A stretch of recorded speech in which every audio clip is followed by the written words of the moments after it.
శ్రీ సత్యసాయి జిల్లా పుట్టపర్తి స్థానిక కలెక్టరేట్లోని సమావేశ హాల్లో నూతన బార్ల మద్యం పాలసీపై లాటరీ ప్రక్రియ ముగిసింది. జిల్లాలో రీనోటిఫై చేయబడిన 5 బార్లలో 3 బార్లకు మాత్రమే దరఖాస్తులు వచ్చాయి. వీటిని లాటరీ ద్వారా కేటాయించారు.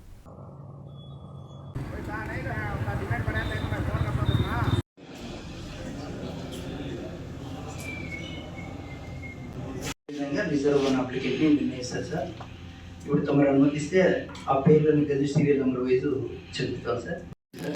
టోటల్ 1 to 4 అతనే sir.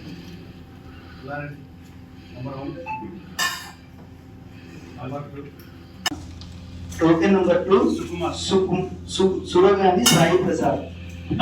Token number 4 Suragani Sukumar sir. ఇక్కడ టోకెన్ నెంబర్ 1, 3